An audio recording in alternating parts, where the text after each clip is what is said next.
नमस्कार, प्रणाम भोजपुरिया भैया लोग और सब बताई कैसे बानी रउआ सभे। उम्मीद करतानी रउआ सब ठीक ठाक होखब भैया और हमहू ठीक बानी। तो स्वागत बाटे आप सबके राइटर विजय बागी के चैनल पर।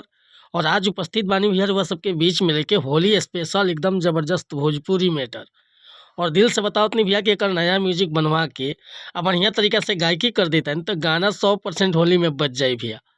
तो चलिए देर ना करते हुए मैटर के शुरुआत कइल जा कि कैसे गीत के गावे के बा, का एकर धुन बा, का लय बा।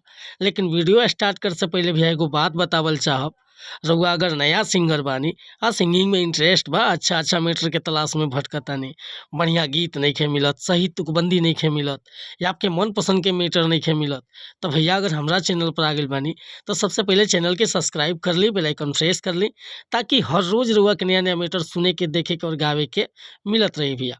काहे कि हम हर तरह के सॉन्ग राइट करीला। Sad song, love song, romantic song, Holi song, चैता गीत, कौनो प्रकार के मैटर चाहे सीजनली, हर तरह के मैटर रउआ के मिली आ दमदार मिली। तुकबंदी में कहीं खटकाव ना रही, गावे में एकदम मजा आई। तो रउआ कौनो प्रकार के मैटर लिखवावे के चाहतन तो बेहिचक संपर्क कर सकीले। बिल्कुल उचित चार्ज पर रउआ के गाना व्हाट्सएप के जरिए मिल जाई और हमार व्हाट्सएप के नंबर डिस्क्रिप्शन में बाटे। आज के मैटर देखी कैसे गावे के बाटे। एगो साली कहत रही फगुआ में अपना जीजा जी से कि रंग नहीं देहब लगावे ये जीजा बुझी राउर चतुराई के। रंग नहीं देहब लगावे ये जीजा बुझी राउर चतुराई के। आ नया लहंगावा नासी देहब रंग लाहिल बानी मोबिल मिलाई के। नया लहंगावा नासी देहब रंग लाहिल बानी मोबिल मिलाई के। आ रंग नहीं देहब लगावे ये जीजा बुझी राउर चतुराई के। रंग नहीं देहब लगावे ये जीजा बुझी राउर चतुराई के। नया लहंगावा नासी देहब रंग लाइल बानी मोबिल मिलाई के।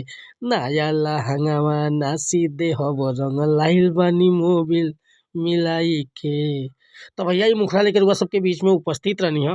अगर ये मुखड़ा पसंद बा, फुल गीत लिखवावे के चाहतानी तो बेहिचक हमरा व्हाट्सएप नंबर पर संपर्क कर सकीले।